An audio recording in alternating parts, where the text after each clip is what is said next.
Hello guys, how are you? Welcome back to your own YouTube channel, IELTS Updates and Recent Exams. For more updates related to our recent IELTS exam writing task topics, listening, reading, practice test on daily basis. Subscribe for more videos for everyday listening practice test. Join today to achieve your dream score. Please hit the like and subscribe button, press the bell icon for the upcoming notifications. Don't forget like, subscribe and share my YouTube channel and my Facebook page, IELTS Updates and Recent Exams. You will hear a number of different recordings and will have to answer questions on what you hear. There will be time for you to read the questions and instructions, and you will have a chance to check your answers. All the recordings will be played once only. At the end of the test, you will be given 10 minutes to transfer your answers to an answer sheet. Part 1. You will hear a customer asking for help in a shop. First, you will have some time to look at questions 1 to 7.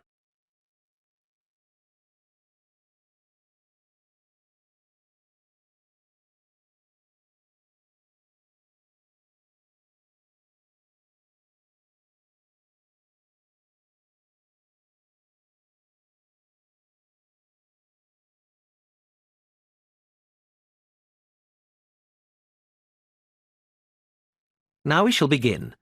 You should answer the questions as you listen, because you will not hear the recording a second time. Listen carefully and answer questions 1 to 7. Excuse me, where are the dresses? They're at the end of this aisle, on the left. Can I help you with anything? Yes, maybe. I'm not from around here, so I don't know this store. Well, I can help you with anything you need. Fantastic. I'm actually down here for my brother's wedding, and I need something to wear. I've just started a new job, and I haven't had time to get anything yet. I'm looking for something smart. Maybe a new dress. Well, what about this one? I think it's too hot for long sleeves. Yes. Well, this one has shorter sleeves, and it still has the bow, which I think is a nice detail. Or there's this patterned one. I'm not keen on a pattern. I think I'll go for the one with the bow. Do you have it in a size 10? Let me have a look. Yes, here. Great. I need a hat, and then I can try them on together. What kind of hat are you looking for? What about this one with the flower? Yes, but if I may suggest, a taller hat would add to your height. Really? Yes, try this one. Oh, I see what you mean. We have this style with the single flower, or with a small bunch, and it comes with a wide or narrow brim. I like the narrow brim and just the one flower. Can I have a blue flower? I'm afraid it just comes in cream. Well, it goes with the dress anyway. Great. I'll place an order and have the hat sent to you. It'll take about 2 days to be delivered. Is that okay? Yes, that's fine. I need to take down a few details for delivery. Can I take your name? Ellen Barker. And the delivery address? It'll be my brother's address. It's 14 Brightwell Avenue. 14... can you spell that, please? Yes, BRIGHTWELL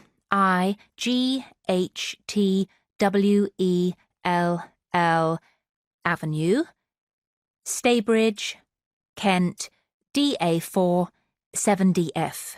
And can I take a contact number? Yes, my mobile is 03221 7774. 03221 775. No, it's a 4 at the end. Oh, sorry. I've got it now. We can deliver on May the 12th. We can't specify an exact time, just morning or afternoon. Any time in the early morning is fine. And how would you like to pay? Visa. Great. That comes to £32.25. OK, thanks. Before you hear the rest of the conversation, you have some time to look at questions 8 to 10.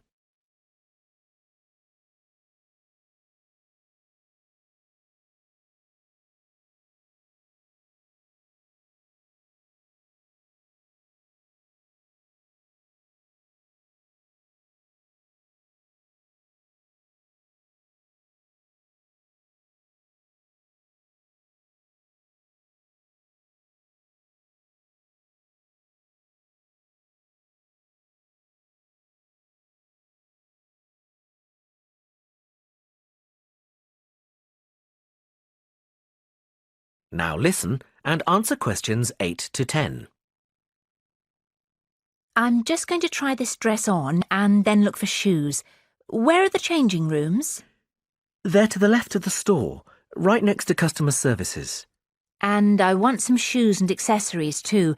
Where can I find them? The accessories are in the women's wear department. The shoe department is right at the front of the store, between menswear and home furnishings. Oh, no, sorry. We've just moved the shoe department for the summer season. It's now very near the changing rooms, actually, straight in front of them. Thanks so much for your help. And where can I pay for the other things? The cash desk is at the front of the store, by the menswear. Thanks. That is the end of part 1. You now have half a minute to check your answers.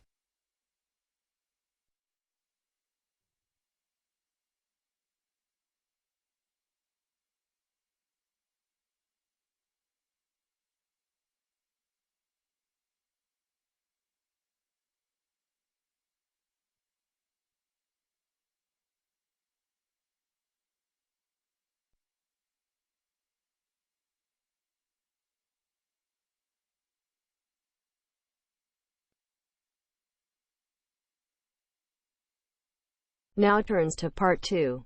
Part 2. You will hear part of an introductory talk about a library.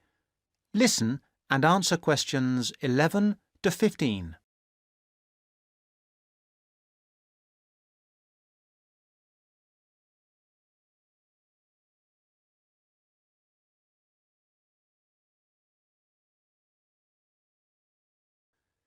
You will hear part of an introductory talk about a library. Listen and answer questions 11 to 15. Good morning. My name is Mandy and I am going to tell you a little about the John R. Jones Memorial Library here at Blackwater College. We regard the library as a gateway to the resources that you as students at the college may need. The majority of you are full-time students. You may find you spend a lot of time here. Even those of you who are part-time students will no doubt require the services too. I hope that by the end of this short talk you will know the services the library has to offer, including the website and how to get any further help you may need. Oh, sorry, I forgot there may be a few distance learners on the tour today. I'll explain about the online facilities and borrowing by post scheme a little later on. This is the main site of the library, but we also have the Rivergate building and the Fieldhouse Library. The Rivergate building houses the geography resources, that is the book collection and the journal collection, as well as the map collection. The hours and days of opening of the Rivergate collection are the same as this building, except that it is closed on Christmas Day and New Year's Day. The Fieldhouse Library contains a specialist collection of local history, and if you want to visit it, you will need to make an appointment. Those two facilities are the only exceptions to the rule that all the Blackwater College libraries are open 24 hours a day, 7 days a week, 365 days a year. However, to gain access to the facilities, you must have your ID card. No ID card, no entry. We have heard all the stories and excuses, and we don't accept any of them. Just remember your ID card.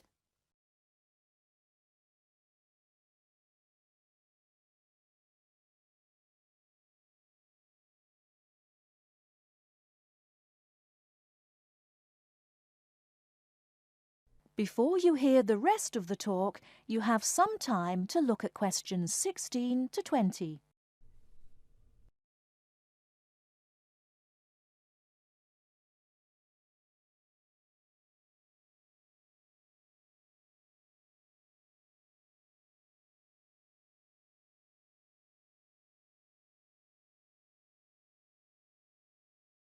Now, I must apologise for the mess you can see around you today. Libraries should be Now quiet listen and places, answer but questions unfortunately 16 to this is 20. not currently the case here. This new building has been here for only 2 months, and as a result, we have not quite finished moving in. So far, we have moved most of the book and journal collections from the old library into this new building. There are 2 exceptions. We are currently moving the economics collection here, which should be installed by tomorrow, and we will be moving the French literature collection into this building next week. But as you can see, we are still building the new restaurant. We will finish it, we hope, very shortly. We have finished the cafe, however, and students can use it during the library opening hours. We have recently installed 150 computer places, and we will be adding another 100 shortly, so that there will be plenty for everybody very soon. Very shortly, this library will be one of the finest in this part of the country. Don't forget that the library isn't just about academic books. In addition to the books and journals, there is a wide range of national newspapers available from the librarians on request. I'd like to mention the different ways you can get help in using our resources. Don't forget our website at www.mlbc.ac.uk. There are the full catalogues, and journal access is available if you have your password and ID number. Now, any questions? That is the end of part 2. You now have half a minute to check your answers.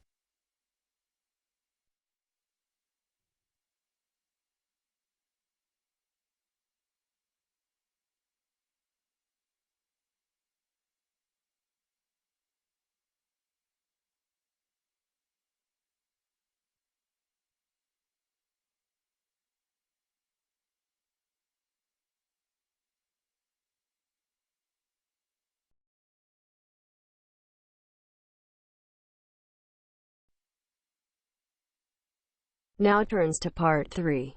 Part 3. You will hear a conversation between a tutor and 2 students, Amanda and Jake. First, you have some time to look at questions 21 to 25.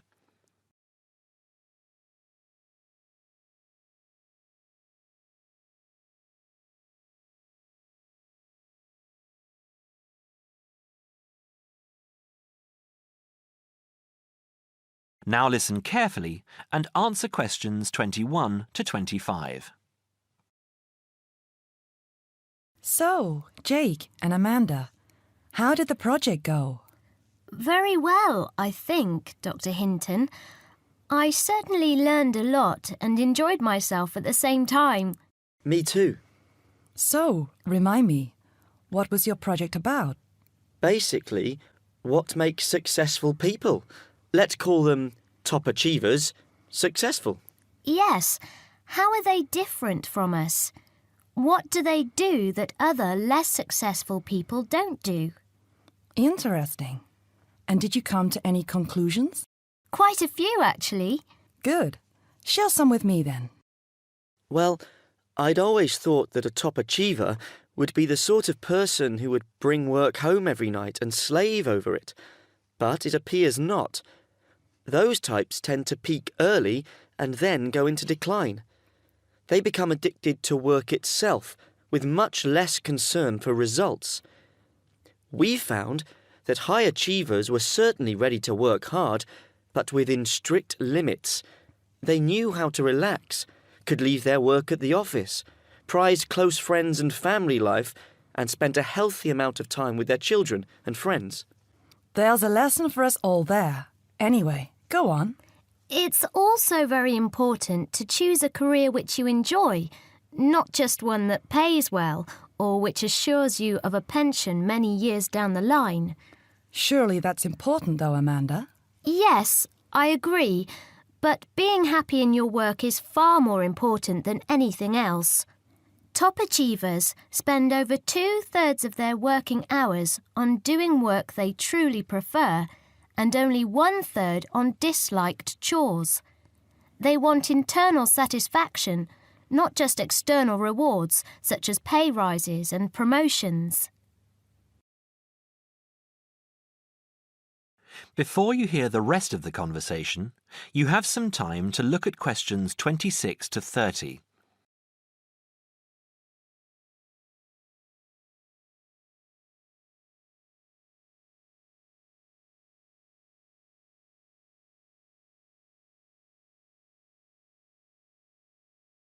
Now, listen and answer questions 26 to 30. Actually, in the end, they often have both, because they enjoy what they are doing, so their work is better and their rewards higher. Yes, Jake, that certainly makes sense. Now, can I ask you something? Do high achievers, as you call them, take many risks? Yes and no. I interviewed one business executive who told me he was able to take risks because he carefully considered how he could salvage the situation if it all went wrong. He imagined the worst that could happen, and if he could live with that, he went ahead. If not, he didn't take the chance. Other people prefer to stay in what I heard described as the comfort zone setting for security, even if it means settling for mediocrity and boredom too. Would you call top achievers perfectionists? Contrary to what I expected, no, I wouldn't. We came to the conclusion that a lot of ambitious and hard-working people are so obsessed with perfection that they actually turn out very little work. I happen to know a university teacher, a friend of my mother's, who has spent over 10 years preparing a study about a playwright. She is so worried that she has missed something, she still hasn't sent the manuscript to a publisher. Meanwhile, the playwright, who was at the height of his fame when the project began, has faded from public view. The woman's study, even if finally published, will interest few people. So, what has this got to do with top achievers? Well, top achievers are almost always free of the compulsion to be perfect. They don't think of their mistakes as failures. Instead, they learn from them, so they can do better next time. Well, would you call them competitive? High performers focus more on bettering their own previous efforts than on beating competitors. In fact, we, came to the conclusion that worrying too much about competitors' abilities and possible superiority can be self-defeating. Yes, and we found that top achievers tend to be team players rather than loners. They recognise that groups can solve certain complicated problems better than individuals and are eager to let other people do part of the work. Yes, loners, who are often over-concerned about rivals, can't delegate important work or decision-making. Their performance is limited because they must do everything themselves. Well, it looks as if you two have done a thorough job and learned something into the bargain too. Now, there are just a couple of points I'd like to clarify with you. That is the end of part 3. You now have half a minute to check your answers.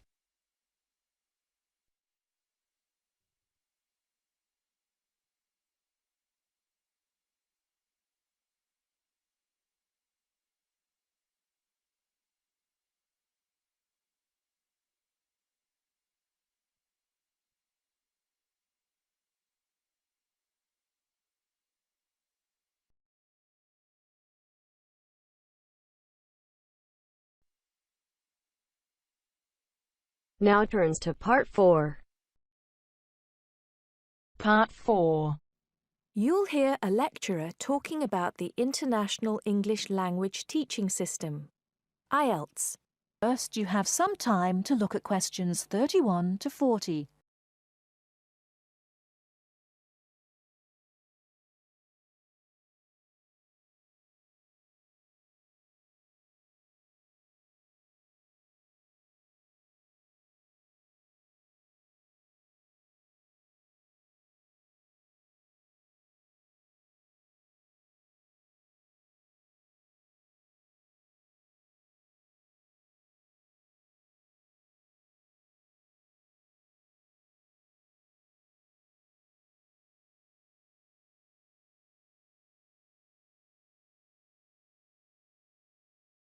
Now listen carefully and answer questions 31 to 40.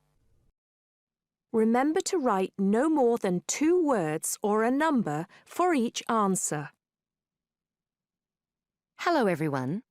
Now, the International English Language Testing System exam, or IELTS as it's better known, is one of the most successful and popular English language exams in the world today. What we're going to look at now is the history of IELTS and how it came to be so successful. The story starts back in the 1960s when the British Council created an exam called EPTB to test international applicants wanting to study at universities and colleges in the UK. EPTB, by the way, stood for English Proficiency Test Battery. Strange name, I know. This exam mainly used multiple choice questions and by the end of the 1970s was considered a little old-fashioned. So, in 1980, it was replaced by IELTS, the English Language Testing Service. This new exam was much more modern in approach. It was much more communicative, for example, and was intended to reflect how language was used in the real world, particularly in the academic context of universities and colleges. However, during the 1980s, the number of candidates taking the test was quite low. For example, only 4,000 people took the test in 1981. It's true that this had risen to 10,000 by 1985, but if you compare that to the number of candidates who take IELTS each year these days, more than 1 million, you can see why they considered it to be quite small. There were also some practical problems with the test. So, in 1987, it was decided to conduct a review, leading to a revised version of the exam. This was introduced in 1989 under its new name, IELTS. Over the next few years, the number of candidates increased rapidly. In 1995, there were over 43,000 candidates, and it was possible to take the test in any one of 210 test centres around the world. 1995 was also the year of the next revision to the exam, which simplified the reading module and also improved exam administration. Further minor changes followed. The speaking module was altered in 2001, and the criteria for marking the writing tasks were revised in 2005. In the same year, a computerised version of the exam was offered at certain test centres. 2003 was a milestone for IELTS, as it was the year when the number of candidates went over 500,000 for the first time. There's no doubt that today, with, as we said, a candidature more than double what it was back in 2003, IELTS is a major player in the highly competitive industry of English language examinations. That is the You now end of have part half a 4. minute to check your answers. Thanks for listening. God bless you all. Don't forget to like, subscribe and share my YouTube channel and my Facebook page, IELTS Update Recent Exam. For everyday listening practice test, for more material, visit my website www.ieltsupdatesandrecentexams.com. The link is also given below in the description. Please write your score below the comment section. And please like and subscribe my channel for more IELTS listening practice tests on daily basis. Again, thanks for listening. God bless you all.